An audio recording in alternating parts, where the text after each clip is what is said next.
at Northern to celebrate the memory of the legendary labor organizer Mother Jones. And anyone who knows me personally can tell you that my personal politics are a heck of a lot closer to Mother Jones than they are to Senator Simons. But that notwithstanding, I think Senator Simons' legacy is important, so I'll say a couple things about it. Senator Simon was synonymous with good government, with transparency, with accountability. Senator Simon started his professional career building a newspaper empire so that he could harass people who were corrupt downstate. Once he got into politics, he was the first politician, I believe in the U.S., to insist on making his personal tax returns public knowledge because it was that important to him that everyone realized that he was still on their side fighting for them. And when Senator Simon retired, he didn't follow all of his colleagues out the revolving door to K Street to a career in lobbying. He came home, he went to Southern Illinois University, and he opened a center for the study of public policy.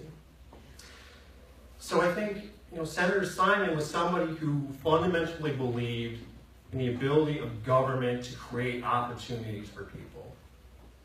And that's worth reflecting on as Democrats. We have a lot to be proud of, I think, as Democrats. We built Social Security.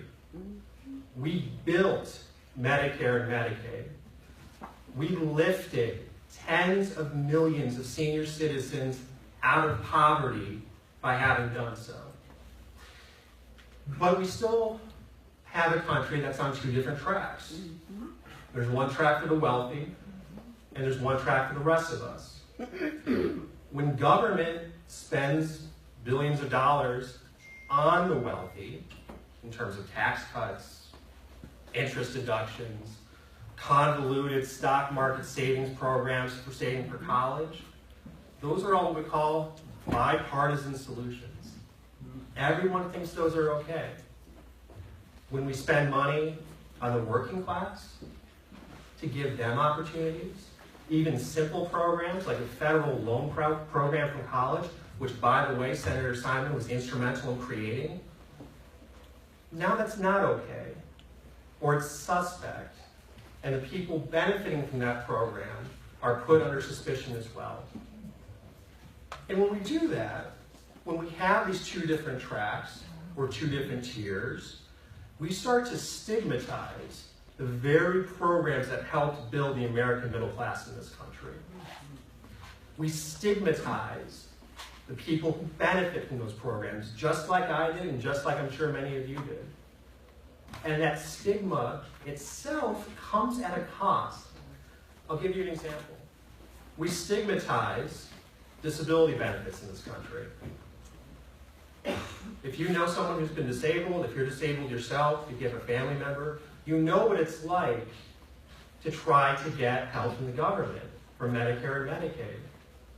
Last year, 7,000 people died waiting for their application for Social Security SSI benefits to come through. That's true. And that's a consequence of the stigma that we place on working people.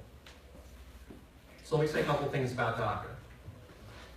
DACA is literally the lifeline for about 1 million people. But DACA also fell into the same trap that a lot of those other programs did, like Medicaid. DACA is a program where we make people who need help prove that they're worthy of being helped. We put a burden on people in DACA, people in Medicaid, people in a lot of different programs to prove their humanness, their worthiness to receive that help. If you're otherwise qualified for DACA, but you had to leave high school, then DACA isn't for you. If you don't have $500 to apply for your paperwork, then DACA wasn't for you. We put a responsibility on people who need help, who don't have privilege, who are the least able to respond to those demands, and we make them prove themselves over and over and over again. And we do this to people who are marginalized, who are vulnerable, and who need help.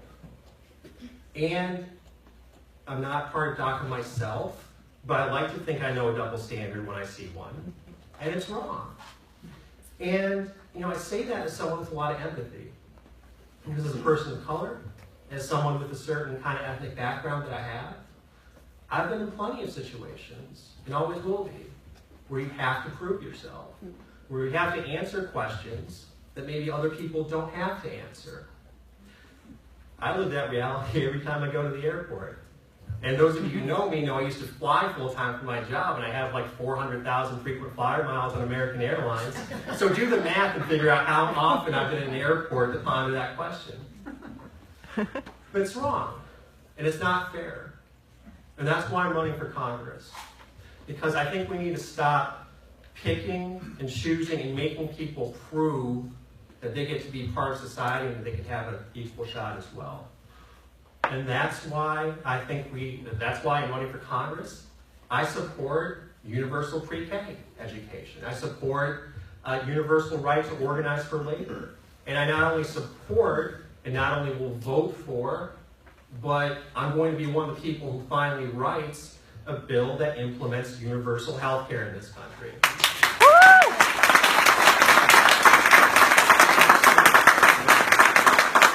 I think America works best when everybody gets included.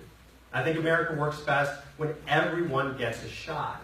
And when we do that, when we say we're not going to exclude people, that everyone gets a shot, that's when we'll start investing in working people again. And that's how we're going to restore the American dream. And that's why I'm running for Congress, and that's why I want to be your representative.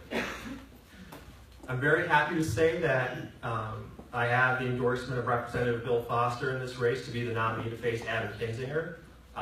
That was extremely humbling, but I can tell you, as the other candidates have, that's not nearly enough.